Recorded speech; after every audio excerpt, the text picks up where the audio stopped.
The night sky glowed an angry orange as flames devoured row after row of corn. Smoke curled upward like black fingers clawing at the stars, carrying with it the bitter stench of burning stalks, burning soil, burning years of work. My harvest, my daughter's college tuition, my family's legacy, was turned to ash before my eyes. Every crackle of fire was $1 lost. Every gust of wind another acre gone. And there she was, Karen, standing at the fence line with that smug grin plastered across her face, holding her phone like this was her grand performance. She wasn't just watching, she was streaming it live, as though torching my future was entertainment. Her laughter carried above the crackling blaze, sharp and cruel, echoing across the fields I had fought so hard to protect. But then the sound changed. The fire had its own voice, fierce and roaring, but now another joined in, distant sirens, rising higher, sharper, closing fast. Karen's grin faltered.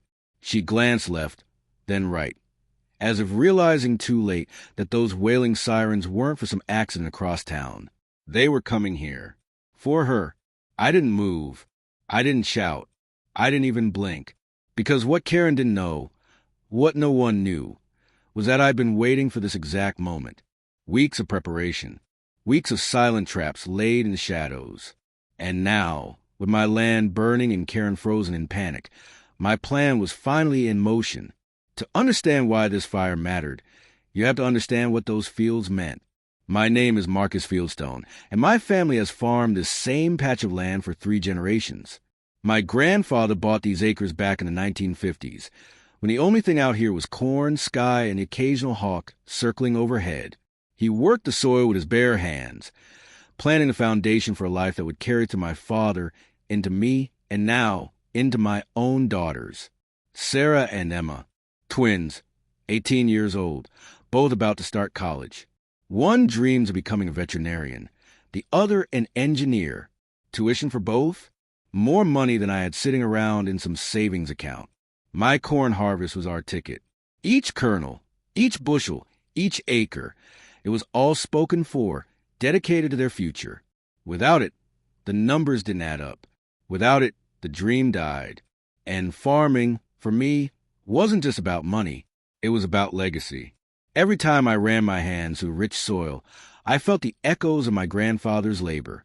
Every time I cranked the engine of that old John Deere tractor, I heard the same growl he relied on to feed his family. Farming tied me to land, to history, to something permanent in a world that seemed to change overnight. But permanence is exactly what Karen hated. She didn't see heritage when she looked across my fields. She saw inconvenience. She saw obstacles. She saw a land that wasn't hers, but that she was determined to control. I didn't know it then, but my family's legacy was standing on the edge of a battle I hadn't chosen, one that Karen had already declared. She arrived one spring morning, clipboard in hand, plastered with that realtor smile that hides more teeth than warmth.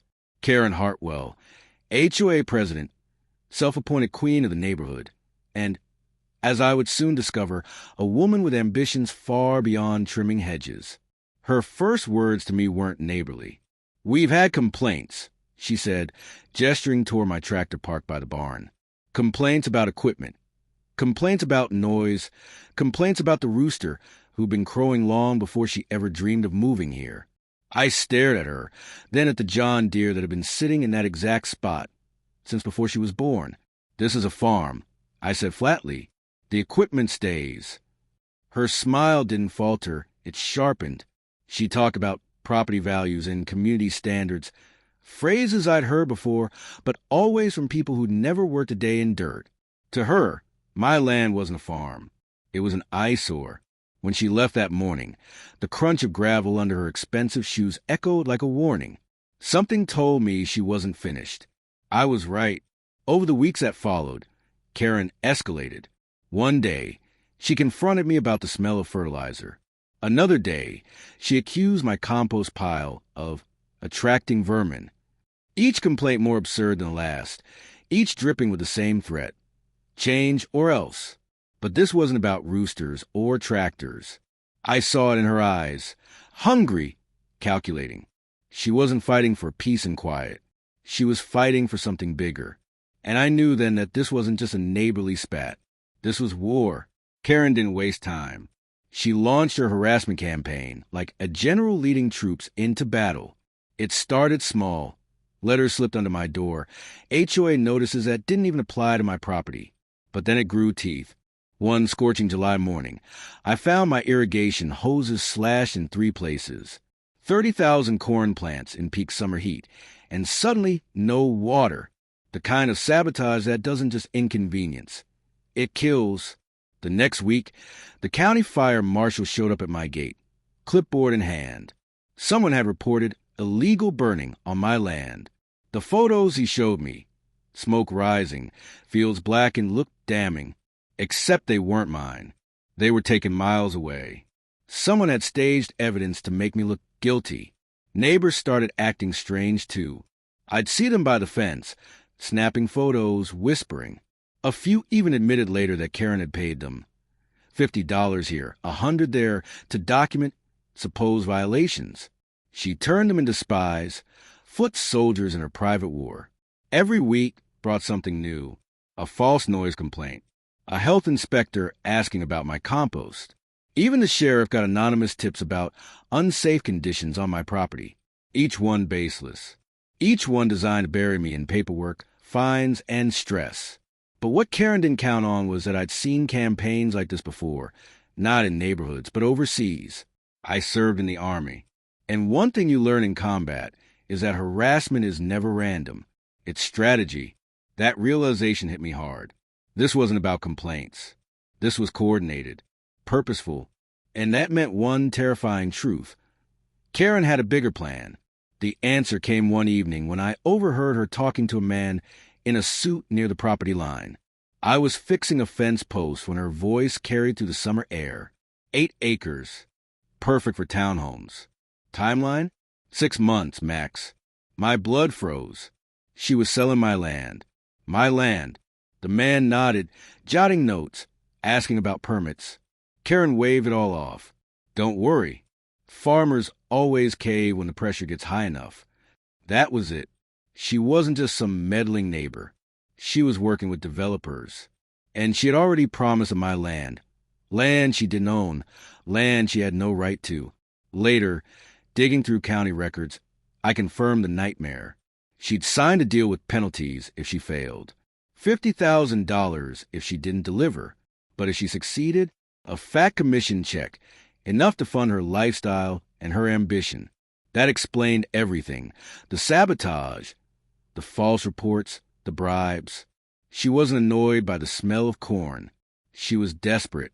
She had bet her future on stealing mine. The realization settled heavy in my chest. This wasn't about petty HOA rules. This was fraud. Organized fraud. And desperate people do desperate things. I knew then that Karen wouldn't stop until she broke me. Unless I broke her first. That night, I pulled out gear I hadn't touched since my Army days. Trail cameras, motion detectors, surveillance equipment. If Karen wanted a war, I'd give her one she'd never forget. I mounted cameras along the fence line, hidden in brush, disguised near the barn. Each pointed exactly where she liked to prowl. Each set to capture her face, her car, her every move. I documented everything. Every slashed hose, every spilled diesel stain, every neighbor confession about her bribes. I wasn't just fighting to protect my land. I was building a case strong enough to bury her in her own lies. I also called in backup. Harold, my 75-year-old neighbor, who'd lived here since before the subdivisions. He hated Karen's antics as much as I did. I'll keep my ears open, he said. She talks too much. Always has. Then I reached out to an old Army buddy turned lawyer. Document everything, he told me. She's walking the line between harassment and criminal fraud. If she steps over, we'll nail her. And so I waited, cameras rolling, evidence stacking. Karen thought she was clever, that she was pulling strings no one else could see. But she didn't realize she was dancing in the spotlight of my trap. And sure enough, it was only a matter of time before she escalated to her boldest and most foolish move yet. It happened just after midnight on a windless August night. My cameras caught her silhouette slipping along the fence, carrying a jug in one hand, a lighter in the other. She moved with purpose, glancing over her shoulder once before crouching low among the rows. The infrared camera lit her up clear as day. Her face, her license plate, even the label on the container. Roundup, accelerant. I watched from my porch as she poured in a jagged line, her movements quick, desperate. Then, with a flick of her lighter, the night exploded into flames. Fire spread fast, racing down the rows, consuming dry stalks in seconds. She stepped back, phone raised, recording her destruction like it was proof of victory. But she didn't know what I'd set up. The cameras weren't just saving footage. They were wired directly to my phone and, more importantly, to the county fire department's dispatch. The second the heat spiked, alarms went out. Sirens wailed in the distance, fast, urgent, closer every second. Karen froze. Her smug smile wavered, then collapsed altogether as a realization hit. The fire wasn't just her secret. It was evidence. It was witnesses. It was sirens rushing straight toward her. And in that moment, as the fire she lit roared higher, I knew Karen had finally crossed a line from nuisance to criminal. The first engine rounded the corner, lights blazing red against the black smoke. Tires screeched as the trucks barreled down my gravel drive, firefighters leaping out before the dust even settled. Karen panicked. She backed away from the fence, fumbled with her phone, dropping it into the grass. Her eyes darted from the flames to the sirens, to the crowd of neighbors pouring out of their homes, drawn by the inferno. One firefighter barked orders, while another unrolled hoses, water gushing against the flames. The blaze hissed and shrieked as it met the flood, steam rising in clouds. Then Fire Chief Morrison stepped forward, his flashlight beam catching Karen square in the face. She froze like a deer in headlights. "Ma'am," he said, his voice firm, "step away from the fire line." Neighbors murmured, whispers spreading fast. They'd seen her. They'd seen the lighter. They'd seen enough. I stayed silent, hidden in the shadows of my porch. Let the professionals handle this. Let Karen feel the walls close in. Her attempt to control the story was over. The fire trucks, the witnesses, the cameras, they all told the truth. And for the first time, Karen looked scared. By morning, the fire was out, but Karen's nightmare was just beginning. I handed the sheriff my evidence, video footage of her pouring accelerant, receipts from the store where she bought it, even the license plate on her Mercedes as she fled the scene. Every piece fit perfectly, a puzzle she'd built herself. The sheriff didn't hesitate. Arson, trespassing, property destruction, fraud. The charges stacked higher than my silos. Karen's developer deal collapsed overnight. Word spread fast. Their guaranteed land was now a crime scene, tangled in lawsuits and investigations. Investors pulled out. The $168,000 commission she'd been counting on evaporated in smoke. And in court, when the footage rolled, there was no defense. No excuses. Just Karen caught red-handed. Her smug grin was gone, replaced by tears, denial, and finally, silence. The land was mine, protected. The future, my daughter's future, was safe. Karen had tried to burn me out. Instead, she burned herself. 6 months later, I stood in those same fields, green shoots sprouting where fire had once raged. My daughters were by my side, helping with planting, laughter carrying across the rows. Their college tuition was secure, their future intact. Karen, meanwhile, faced felony charges and financial ruin. The HOA had ousted her, the developers abandoned her, and the community she once controlled with fear now whispered her name with disgust. For me, justice wasn't just about watching her fall. It was about standing tall, refusing to let greed destroy what mattered most. Legacy, family, land. This fight taught me something I'll never forget. Bullies win only when good people stay quiet. And I wasn't quiet. My farm is still here, stronger than ever. And every harvest reminds me that sometimes the best revenge isn't revenge at all. It's survival. So if you ever face your own HOA nightmare, your own Karen, take heart, stand firm, document everything, and never let someone else's greed decide your future.